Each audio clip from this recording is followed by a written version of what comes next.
मोक्षमार्गस्य नेतारम् भेतारम् कर्मभूभृता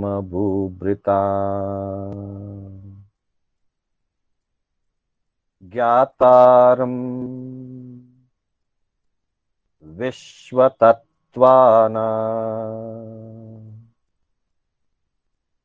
वन्दे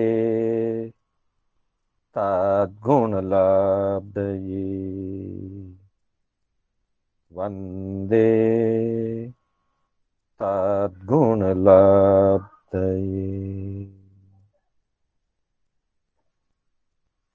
अनंत उपकारी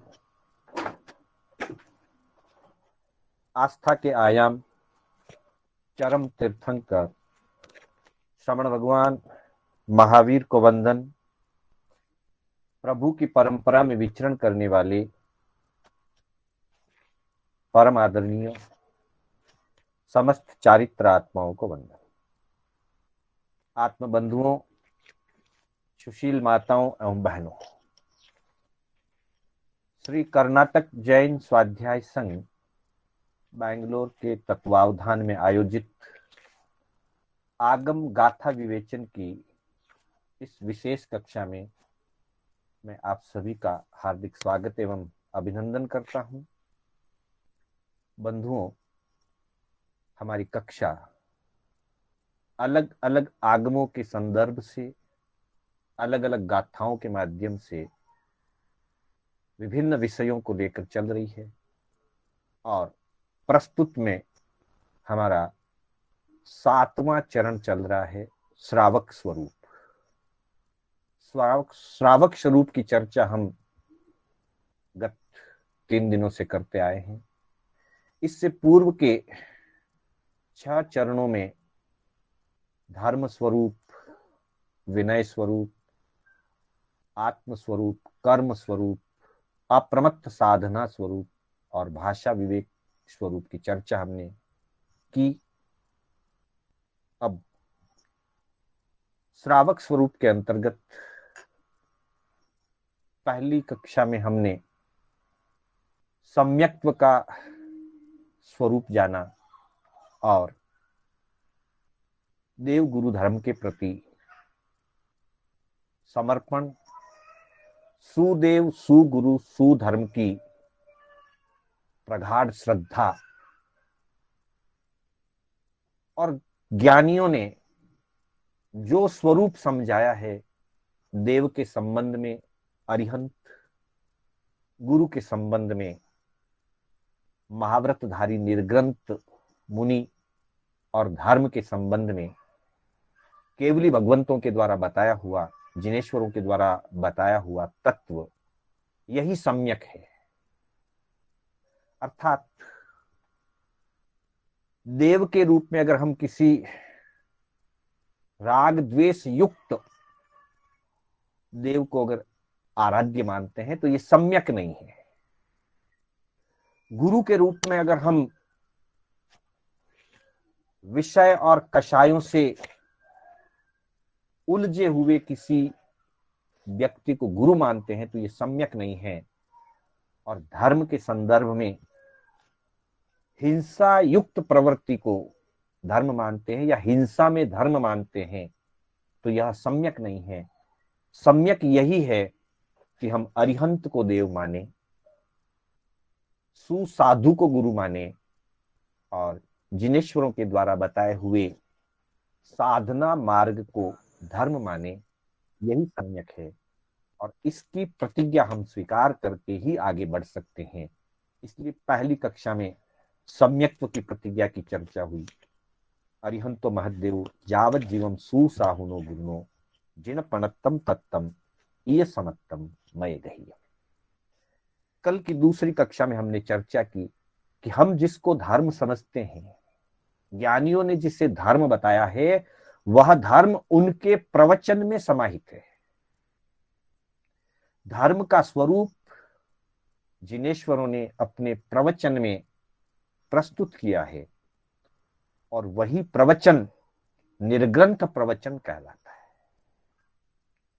निर्ग्रंथ का अर्थ है जिन्होंने अपने अंतर से राग और द्वेष की गांठों को समूल नष्ट कर दिया, वो निर्ग्रंथ है। वीतराग परमात्मा निर्ग्रंथ है, तीर्थंकर निर्ग्रंथ है, केवल ज्ञानी भगवंत निर्ग्रंथ है, अरिहंत निर्ग्रंथ है। निश्चय में निर्ग्रंथ वही है जो राग द्वेष की विजेता है, क्योंकि राग द्वेष की गांठों से मुक्त होना ही निर्ग्रंथता है। और उनके द्वारा बताया हुआ जो प्रवचन है, उनकी जो देशना है, वो निर्ग्रंथ प्रवचन है। वैसे मुनि को भी निर्ग्रंथ कहा जाता है। मुनि उसी निर्ग्रंथता के लिए जो अरिहंत ने प्राप्त की है, उसी निर्ग्रंथता को प्राप्त करने के लिए मुनि निर्ग्रंथ धर्म की साधना करते हैं, इसलिए निर्ग्रंथ कहलाते हैं। श्रावक को कहा कि श्रावक निर्ग्रंथ प्रवचन में विशेषज्ञ होना चाहिए, निर्ग्रंथ प्रवचन का सम्यक रूप से ज्ञाता होना चाहिए। और उस संदर्भ में चंपा नगरी के श्रेष्ठी पालित श्रावक की चर्चा हमने कल की थी कि वो निर्ग्रंथ प्रवचन के विशिष्ट ज्ञाता थे। व्यापार करते हुए भी अपने जीवन में तत्व ज्ञान के साथ श्रावक धर्म की आराधना करते थे। और व्यापार के रूप में वो जहाज मार्ग से व्यापार करते हुए पिहुंड नगर तक गए। वो सारी कथा आगे की बात है। मूल बात है कि श्रावक को तत्वों का ज्ञाता होना चाहिए।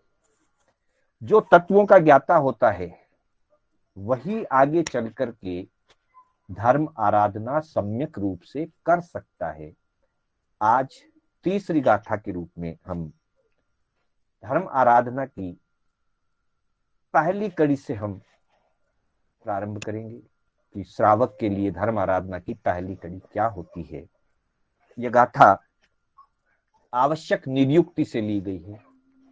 आवश्यक नियुक्ति आचार्य भद्रबाहु जी की रचना है। आगमों के आधार से उन्होंने आवश्यक नियुक्ति की रचना की है।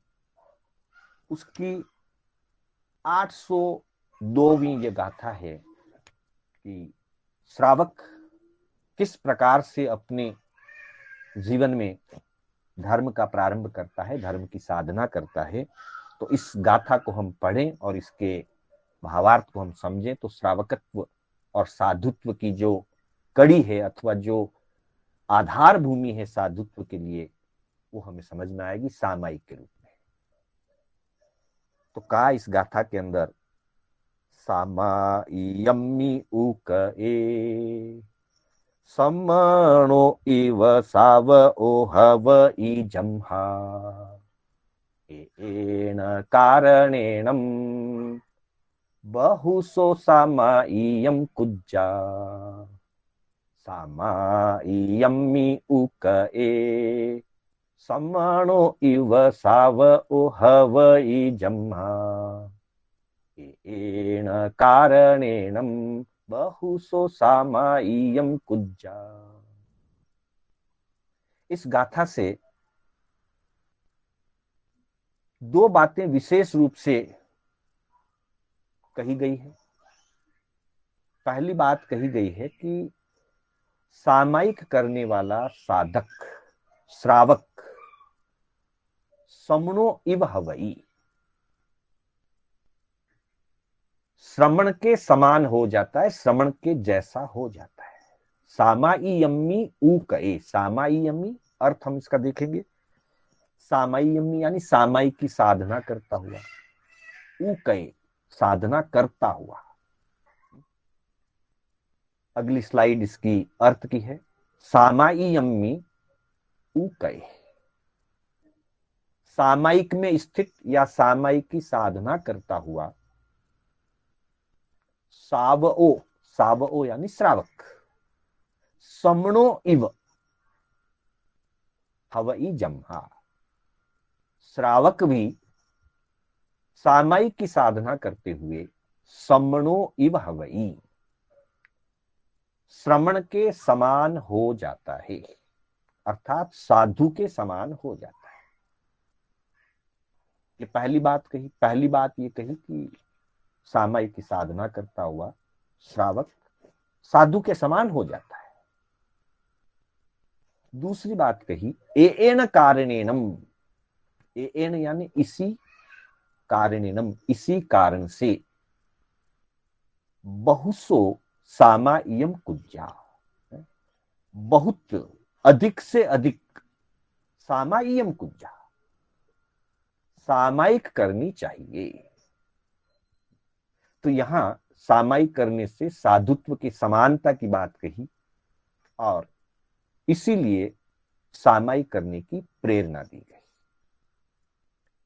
कल की कक्षा में हमने चर्चा की थी कि निर्ग्रंथ प्रवचन का जो ज्ञाता होता है वो अपनी आराधना सम्यक रूप से कर पाता है। आगमों में वर्णन आता है पद्मम नाणम तओदया, पहले ज्ञान फिर उसके बाद में आचरण या क्रिया या अहिंसा का पालन, दया का पालन, संयम का पालन। दया शब्द में साधना, अनुकंपा, संयम, अहिंसा, धर्म, आचरण, सारे जितने भी आचार पक्ष के जितने भी अंग हैं वो सब एक शब्द में, दया शब्द में समाहित है। पद्मम नाणम, पहले ज्ञान, तो दया, ततः दया, उसके बाद दया, उसके बाद आचरण। अर्थात जो भी हमारा आचरण हो वह सम्यक ज्ञान युक्त होना चाहिए। सम्यक ज्ञान युक्त, सम्यक दर्शन युक्त जो आचरण होता है वह आचरण सम्यक आचार में, सम्यक चारित्र में परिगणित होता है। हमने जो 3 गाथाएं ली, एक सहज संयोग है यह। पहली गाथा अरिहंतो महादेव, उसमें सम्यक दर्शन की बात हुई। दूसरी गाथा निगंथे पावयणम सावए से विकोविये, श्रावक भी निर्ग्रंथ प्रवचन का ज्ञाता होता है। तो पहली गाथा में हमने दर्शन की बात की, दूसरी गाथा में निछाम दुक्कड़म, दूसरी गाथा में हमने ज्ञान की बात की। पहली गाथा में दर्शन की बात की, दूसरी गाथा में ज्ञान की बात की। और आज तीसरी गाथा में सामायियम हु कए, सामायिक करना, और फिर कह दिया बहुसो सामायियम कुज्जा, अधिक से अधिक सामायिक करें। अर्थात यह आचार की बात। तो श्रद्धा, श्रद्धा सहित ज्ञान, और उसके बाद श्रद्धा एवं ज्ञान सहित आचार, जहां ये तीनों फलित होते हैं वही मोक्ष मार्ग है। सम्यक दर्शन, ज्ञान, चारित्राणी, मोक्ष मार्ग। तो सामायिक जैन धर्म की आराधना का आचार पक्ष की अपेक्षा से सबसे महत्वपूर्ण, सबसे प्रथम और सर्वोत्कृष्ट साधना अगर कोई है वो सामायिक है। क्योंकि सामायिक करता हुआ गृहस्थ भी साधु जैसी चर्या वाला हो जाता है। साधु क्या है? पापों की त्यागी, जिन्होंने पाप की प्रवृत्ति का त्याग कर दिया वो साधु। पाप का प्रसंग आने पर, पाप की चर्चा आने पर जो मौन हो जाए,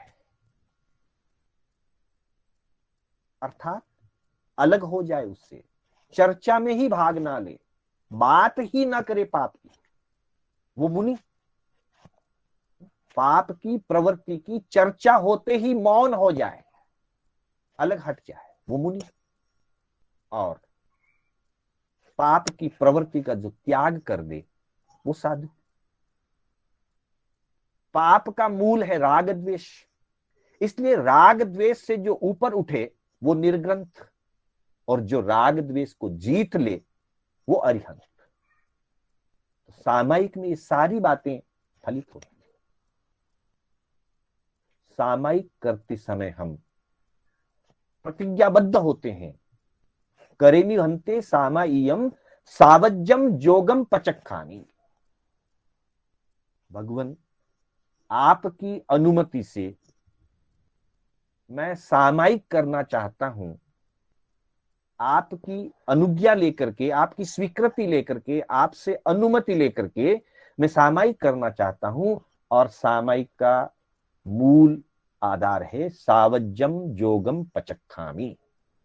सावज्य योगों का मैं प्रत्याख्यान करता हूं, अर्थात सावज्य योगों का मैं त्याग करता हूं, पापकारी प्रवृत्ति का मैं त्याग करता हूं। फर्क इतना ही है, साधु जीवन पर्यंत के लिए पाप का त्याग करते हैं, श्रावक एक मुहूर्त के लिए, 2 घड़ी, 1 मुहूर्त 48 मिनट 48 मिनट्स के लिए पाप की क्रियाओं का त्याग करता है। श्रावक जब सामायिक धारण करता है तो मुहूर्त एगम, 1 मुहूर्त के लिए सावज्यम जोगम पचक्खानी, सावज्य योगों का त्याग। तो जहां तक सावज्य योगों के त्याग की बात है, एक आजीवन के लिए है और एक नियम के लिए। जितनी देर में इस नियम का पालन करूंगा, 1 मुहूर्त, 2 मुहूर्त, 5 मुहूर्त, जितनी सामायिक करूंगा उतना नियम लूंगा, उस नियम तक मैं पाप का त्याग करूंगा। पाप के त्याग के रूप में दोनों एक समान है। काल का फर्क है, जाव नियम जावत जीवाए। दूसरा अंतर है, पाप के त्याग की कैटेगरी में फर्क है। पाप त्याग का स्तर साधु का 3 करण 3 योग से होता है। न करेमी न कारवेमी करन तंपी अन्नम न समनु जानामी मनसा वैसा कैसे।